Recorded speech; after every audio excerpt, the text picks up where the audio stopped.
नमस्कार सर्वांना. श्री स्वामी समर्थ. दिगंबरा दिगंबरा श्रीपाद वल्लभ दिगंबरा. तुमचं सगळ्यांचं आपल्या स्वामी सहित सेवा या चॅनलमध्ये स्वागत आहे. एक विनंती आहे की प्लीज आपल्या चॅनलला सबस्क्राईब करा, म्हणजे सगळे नवीन व्हिडिओज तुम्हाला पाहायला मिळतील. आणि कमेंट बॉक्समध्ये श्री स्वामी समर्थ लिहायला विसरू नका. तर बघा, आज आहे कामदा एकादशी. कामदा एकादशीचा अर्थ सगळ्या तुमच्या मनोकामना पूर्ण करणारी, किंवा तुमच्या ज्या सगळ्या इच्छा आहेत, ज्या कामना आहेत, त्या पूर्ण होणारी एकादशी, त्याला कामदा एकादशी असं म्हणतात. तर बघा, तुम्हाला माहिती आहे की एकादशी म्हटलं की विष्णूंची पूजा, विष्णूंचा अभिषेक, विष्णू सहस्रनाम हे सगळं त्या दिवशी केलं जातं. पण आज कामदा एकादशी आणि शुक्रवार पण आहे, त्यामुळे विष्णूंसोबत आपल्याला माता लक्ष्मीची सुद्धा सेवा करायची आहे. आणि बघा, आज सुंदर दिवस आहे, एकतर शुक्रवार, त्यात माता लक्ष्मी. कामदा एकादशी म्हणजे श्रीहरी विष्णूंची एकादशी पण आहे, त्यामुळे तर आज आपल्याला हे 2 उपाय जे मी तुम्हाला सांगणार आहे ते नक्की करायचे आहेत. बघा, तुम्हाला काय करायचं आहे, तुम्हाला एक तामण घ्यायचं आहे. तामण स्टीलचं, तांब्याचं, कुठलंही चालेल. नसेल तर स्टीलची प्लेट घ्या. तर त्याच्यावर तुम्हाला हळदीने स्वस्तिक काढायचं आहे. बघा, आपण जसं आता कुंकवामध्ये पाणी घालून आपण जसं मेन डोरला स्वस्तिक काढतो, तसं हळदमध्ये थोडंसं पाणी घाला, त्यांनी तुम्हाला स्वस्तिक काढायचं आहे. त्याच्यावरती तुम्हाला चौमुखी दिवा आपल्याला इथं लावायचा आहे. तर चौमुखी दिवा तुम्ही पंटी घेऊ शकता. जर तुम्ही पिठाचा म्हणजे फ्रेश पिठाचा केला तर अतिउत्तम. पिठामध्ये फक्त मीठ घालू नका, प्लेन पिठाचाच दिवा तयार करा. त्याच्यामध्ये एक एक वात 4 दिशेला तुम्ही लावा. आणि जेव्हा तुम्ही तो लावाल, कुठलंही तुमच्याकडं तेल असेल किंवा तूप असेल तरीही चालेल, तेल तूप काहीही घ्या, जे अवेलेबल असेल ते, फक्त देवाचंच तेल घ्या. आणि त्याच्यामध्ये तुम्हाला थोडीशी साखर टाकायची आहे.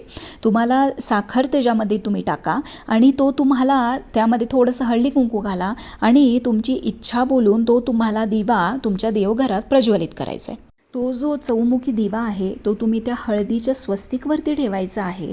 माता लक्ष्मीला, श्रीहरी विष्णूंना प्रार्थना करायची आहे. तुमची जी काय आर्थिक संकट आहेत, किंवा पैसा जर टिकत नाही आहे, पैसा येतो आहे भरपूर पण तो टिकत नाही आहे, जर तुम्हाला असं वाटत असेल तर की पैसा आपल्याकडे राहत नाही आहे, खूप चंचल आहे, येतो आहे पण डबल जातो आहे, असं काहीही जे आर्थिक तुमचे जे अडचणी असतील त्या तुम्ही बोलून दाखवायचं आहे. आणि प्रज्वलित करण्याच्या अगोदर तुम्हाला 11 खेपा किंवा 1 माळ जर तुम्ही करू शकलात तर ओम श्रीम वासुदेवाय नमः या मंत्राचा तुम्हाला जप करायचा आहे.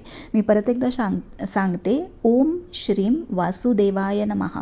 बघा, श्रीम हा लक्ष्मीचा बीजमंत्र आहे, वासुदेवाय नमः हा श्रीहरी विष्णूंचा मंत्र आहे. सो आज जसं मी तुम्हाला म्हटलं तसं कामदा एकादशी आणि शुक्रवार, त्यामुळे ओम श्रीम वासुदेवाय नमः हा म्हणायचा आहे आणि तो दिवा प्रज्वलित करायचा आहे. तुमच्या देवघरामध्येच ठेवा, असं काही नाही की उजव्या बाजूला, डाव्या बाजूला, असं काही नाही आहे, फक्त प्रज्वलित करा. त्यानंतर आज तुम्हाला अजून 1 पंटी किंवा निरांजन जे काही तुमच्याकडं असेल तर ती घ्या. त्यामध्ये तुम्हाला 2 वात, म्हणजे फुलवात म्हणत नाही आहे मी, 2 समईच्या वाती, लांब वाती ज्या असतात त्या 2 वात करायच्या आहे. त्याच्यामध्ये तुम्हाला तेल घालायचं आहे. आणि तुम्हाला जर जमलं तर 1 काडी केशर, आणि केशर जर नसेल तर चिमूटभर तुम्हाला हळद घालायची आहे. आणि हा दिवा तुम्हाला बरोबर 7 वाजता तुम्हाला तुमच्या घराच्या बाहेर, म्हणजे उंबऱ्याच्या बाहेर कुठंही, डावीकडे, उजवीकडे, जिथं तुम्हाला वाटेल तिथं तुम्ही 7 वाजता बरोबर प्रज्वलित करायचं आहे. तेव्हा माता लक्ष्मीच्या आगमनाची वेळ असते आणि जिथं माता लक्ष्मीच्या आगमनाच्या वेळेला दिवे लावला जातात तिथं माता लक्ष्मी खेचली जाते आणि त्या घरात माता लक्ष्मी टिकून राहते. मी तुम्हाला हा उपाय तुम्ही दररोज करा. तुम्ही दररोज केशर घालू नका, पण तुम्ही दररोज 7 वाजता नुसता तेलाचा दिवा दररोज बाहेर लावा. बघा, मी तुम्हाला सांगते, तुम्हाला यांनी नक्की फरक पडेल. गेले ऑलमोस्ट मी आता 6 महिने हा उपाय करते, म्हणून मी तुम्हाला सांगते आहे की 7 वाजता किंवा 7:15च्या अगोदर 1 दिवा नक्की माता लक्ष्मीसाठी आपल्याला बाहेर लावायचा आहे. तुम्ही दररोज हा दिवा लावून बघा. हे बघा, मी असं म्हणत नाही की तुम्ही आज दिवा लावला की लगेच एका महिन्यामध्ये तुम्हाला एकदम फरक पडेल आणि किंवा फरक नाही पडणार. तुम्ही हे श्रद्धेने 2 ते 3 महिने सतत दररोज करा. अजिबात म्हणत नाही आहे मी की तुम्हाला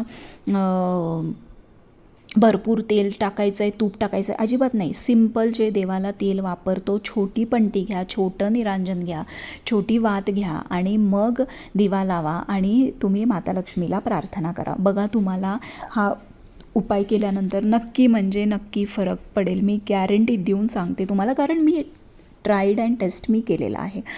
बरं, आता तिसरी गोष्ट म्हणजे श्रीहरी विष्णूंना तुम्हाला जर झेंडूची पिवळी फुलं जर मिळाली तर उद्या नक्की व्हायची आहेत. तुळशी तुमच्याकडे असेल तर तुम्ही उद्या श्रीहरी विष्णूंना किंवा कृष्णाची मूर्ती आपल्याकडे असते त्यांना तुम्ही तुळस वाहा.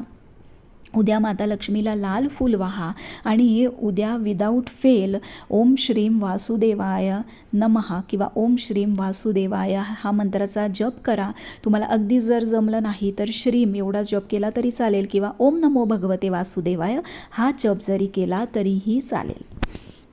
पण चौमुखी दिवा आणि बाहेर दिवा आणि तुळस वाहणे आणि जप करणे आणि पिवळी फुलं वाहणे आणि एक लाल फूल माता लक्ष्मीला वाहणे आणि जमलं तर आपण मंगळवार शुक्रवार कुंकुमार्चन करतो तर ते तुम्ही नक्की करा.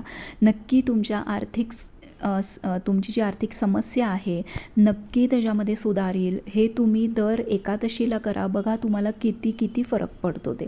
काही प्रश्न असतील तर कमेंट बॉक्समध्ये नक्की विचारा. श्री स्वामी समर्थ.